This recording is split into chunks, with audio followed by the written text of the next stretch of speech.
Toronto Mayor Rob Ford has never been immune to scandal. He's been accused of bad behavior since he took the top office, from swearing at journalists to texting while driving and incidents of public intoxication. It's just a sampling of what's been caught on camera. But this latest video and allegations of drug use followed Ford for the better part of this year. Joanna Remiliotis looks back at 6 months of scandal. Who needs a reality show when you've got this? Toronto City Hall, the stage of a spectacle so bizarre, so unpredictable, you just can't make it up. You smoke crack cocaine, sir? These allegations are ridiculous. Bunch of maggots, man. Not one to mince words. From the start last May, it was one dismissive denial after another from Toronto Mayor Rob Ford, brushing off question after question about whether an alleged cell phone video of him smoking crack cocaine was real. Once again, please let the mayor speak uninterrupted. Then, in what would set the stage for today's dramatic reversal, the carefully crafted official response that came later that month. Good afternoon, everyone. I do not use crack cocaine, nor am I an addict of crack cocaine. As for a video, I cannot comment on a video that I have never seen or does not exist. The item is amended. So now that was cleared up, that he wasn't using crack cocaine then, and he wasn't an addict, Ford insisted it was business as usual, no doubt hoping this would all just go away. It didn't. The Toronto Star reporters who claimed to have seen the video and who published a photo of Ford posing with two known drug dealers stuck to their story. And just a couple of days after the official denial, the website that also claimed to have seen the video and had launched a fundraising campaign called the Rob Crackstarter announced it had raised $200,000 to buy the video from the drug dealers allegedly peddling it. The totality of the evidence left no doubt in my mind that what I saw was Rob Ford smoking crack cocaine. A political storm was brewing, but Ford seemed oblivious to it. Is this all crazy or what? Is this the worst allegation you've heard so far? He stuck to the message. He had work to do. In the thick of it, stuck to talking about public housing. Have you done any illegal drugs since you've been mayor? Anything else? Have you tried to obtain the video, sir?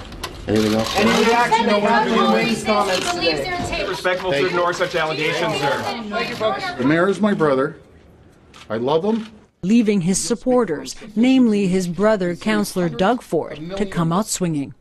Rob is telling me these stories are untrue, that these accusations are ridiculous, and I believe him.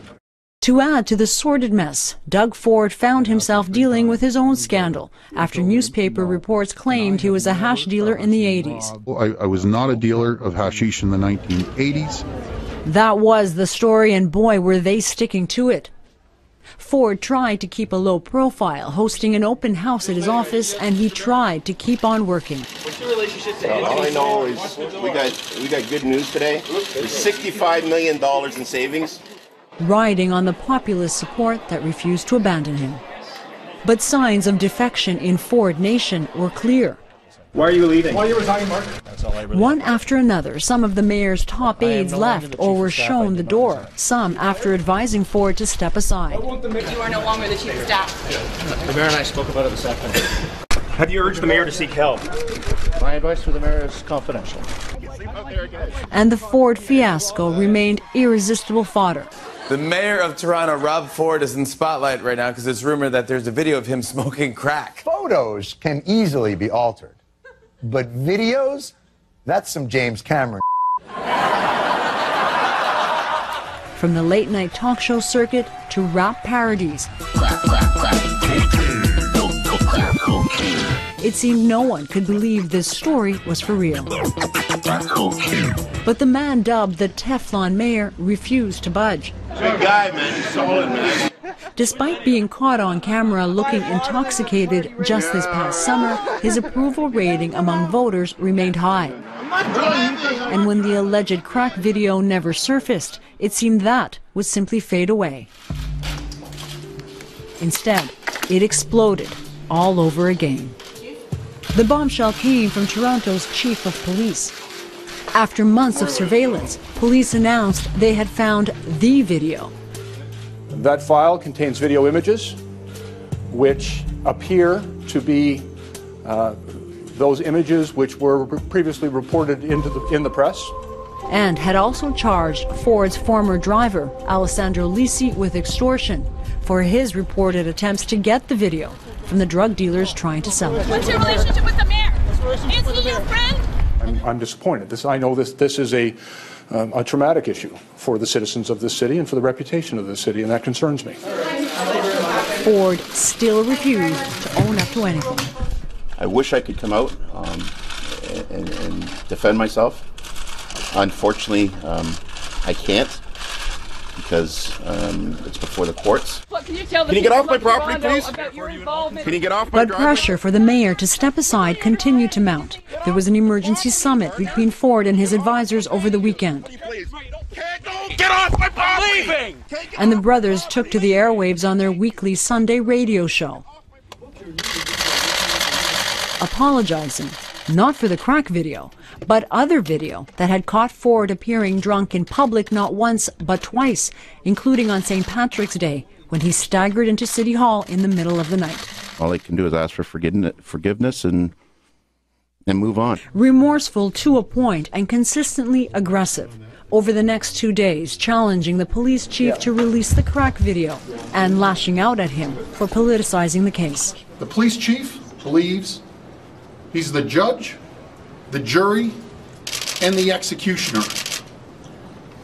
In my opinion, this creates a bias towards the mayor. But nothing could have set the stage for what happened today. The ultimate shocking admission from Ford himself earlier this afternoon. Yes, I have smoked crack cocaine. When, But sir? no, do I? Am I an addict? No. When have you I tried it? Probably in one of my drunken stupors, probably approximately about a year ago. Stunned reporters were left speechless until the news frenzy began anew. While everyone waited for Ford to come back at the end of the day to have the last word. I kept this from my family, especially my brother Doug,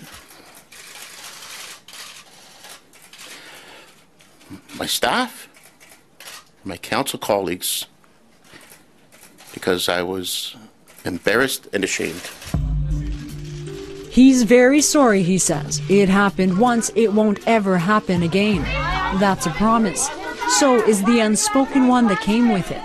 That once again, Ford is not going anywhere, at least for now. Joanna Brumaliotis, CBC News, Toronto.